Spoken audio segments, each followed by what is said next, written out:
We just found out that Nike's going to be retroing the AJKO again in 2014. So I thought it would be the perfect opportunity for us to break out a pair of 2010 AJKO retros and compare them with an original pair from 1985. And I figure while we're doing that, we might as well break out a pair of original Chicago Bulls, white, black, and red Air Jordan 1s and compare those with the 2012 pair of retros that just came out. Let's start with the AJKOs. Come on a little bit closer, and we'll start with this retro pair right here. It was released in 2010, and it was the first time that Nike ever retroed the AJKO. And it was actually released alongside another pair of AJKOs that are white and red. But this is by far the cooler pair of the two. AJKOs were traditionally made of canvas, and the uppers of these beautiful shoes are made out of canvas. In the last few years, Nike's retroed a whole bunch of different AJKOs, and most of them have been canvas. When you look closely at this pair of shoes, you'll notice that the midsole is very yellow, and that's because the shoes were made to look vintage. And when you look at the outsole underneath, you'll notice a sort of white chalky layer, and that's because the shoes are made to look old and vintage. It doesn't actually wipe off, it just looks like it should.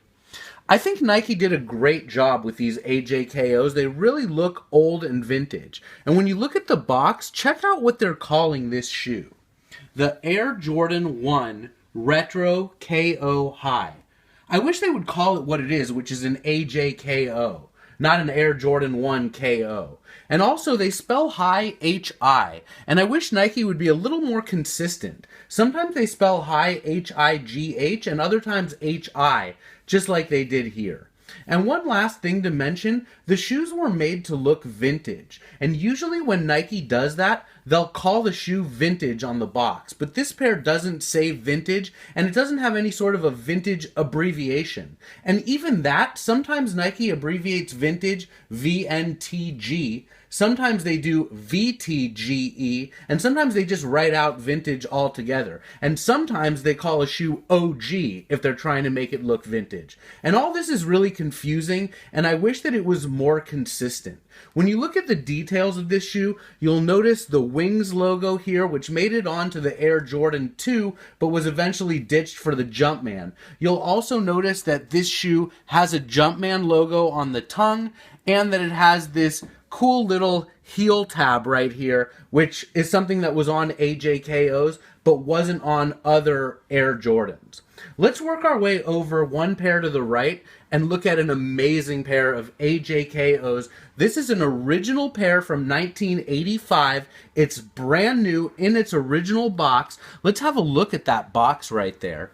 So it's an orange Nike box, and it has product code 9701. It says AJKO, white, black, and red, and they're size 11.5, which is perfect for me because that's my ideal size. And when you look here, you'll see a little green tag that says Denneries. I'm not sure what Denneries was, maybe a shoe store or a department store. I've tried to figure it out and I can't. Maybe one of you knows. If you do, please let me know. Anyway, this pair of shoes has never been laced up. It's a brand new, perfect edition of an original AJKO. One thing that's amazing about these old AJKOs is they have a lot of padding up here around the collar and ankle. Much more padding than what's on an original pair of Air Jordan 1s. So they didn't actually put that much padding on the retro pair, but it's not uncommon for retro pairs to not be exactly the same as the original pair. Another thing that's not exactly the same are the shapes and sizes of the swooshes on these two shoes. But again, it doesn't really bother me. As far as buying a pair of AJKOs to wear every day, boom, this is a pretty good pair. And this is just like the pair that's going to come out in 2014, except that pair isn't going to be made to look vintage. So it's not going to have the yellowing midsoles, it's not going to have the white deteriorated outsoles, but it's going to look just like this pair. Originally, back in 1985, Nike released this pair of shoes and a black and red edition. Let's come in and have a look in here at some of the details of the original pair. So in addition to the padding and the collars, look at the tongue. It says Nike on there. in big, bold letters. And when you look back here at the inside, it's going to say Made in the Republic of Korea. A lot of people say that AJKO stands for Air Jordan Korea because that's where they were made. Some people say it's Air Jordan Knockout, and other people just don't really know. But whatever it is, they're definitely really cool. You'll also notice these metal grommets around the shoelace eyelets. That's something that was on AJKOs, but was not on original Air Jordans. Just another slight difference between the OG AJKOs and the OG Air Jordan 1s. And then again, the AJKO is going to have this little tab that hangs off of the back heel.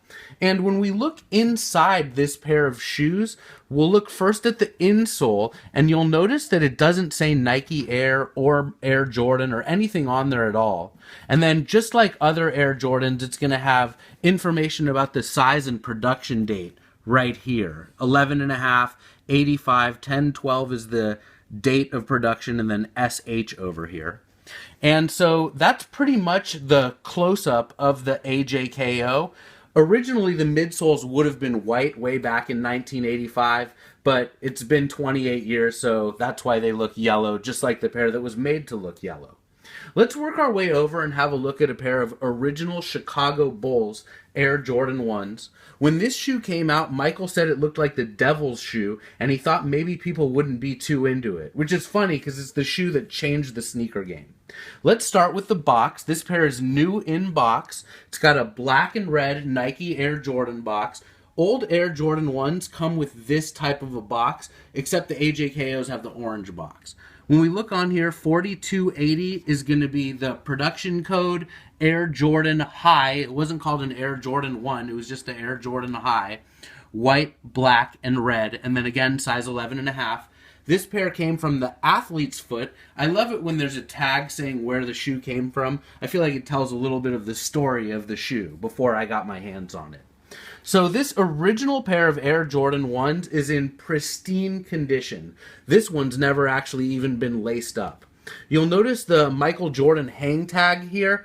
The Jumpman logo was actually taken from that picture of Michael Jordan back in the day. And when you look close at the picture, you'll notice that he's wearing black toe Air Jordan 1s, not the Chicago Bulls or the black and red Air Jordan 1s.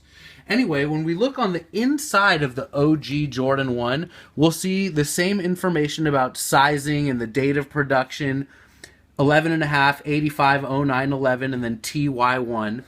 All original Air Jordan 1s come with two sets of laces, so this one has a white pair and a black pair of laces, and then it says Nike Air on the insoles of the shoe. Let's compare this with the AJKO.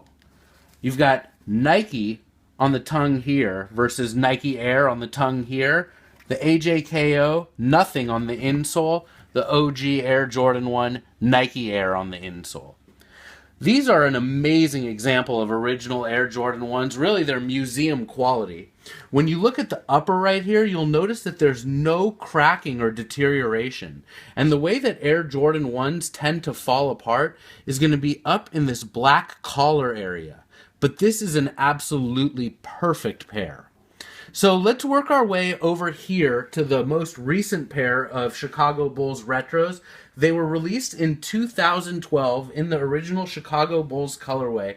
They're not really that desirable, and the big reason is they're not considered the OG edition. Nike's calling Nike Air Jordan 1 High OG shoes if it says Nike Air on the tongue. But this pair has a Jumpman logo on here. So it's not going to say OG on the box, and they're not going to command a real premium from shoe collectors. Let's compare it with the original pair right there so you can see what it looks like with Nike Air on the tag on the tongue of the shoe. If this was on this shoe would probably be worth $500. Instead, it's only worth about $250 or so. And then Nike added the Jumpman on the back heel here, which it wasn't on the back heel of the original pair. When you look at these shoes next to one another like this, you can really see the difference in shape and size of them. The original Air Jordan 1 or the Air Jordan High is definitely much taller of a shoe than that pair is. I think Nike should do a pair like this that's in the high OG with the Nike Air on the tongue. It would for sure sell out, and it would be really, really collectible. Anyway, I hope you've enjoyed having a look at these Chicago Bulls Air Jordan 1s and the white, red, and black AJKOs, the retro and the original. I know we'll all be looking forward to the 2014 edition of those, and maybe in 2014 we'll get the Chicago Bulls in an OG edition with Nike Air on the tongue. That'd be pretty dope.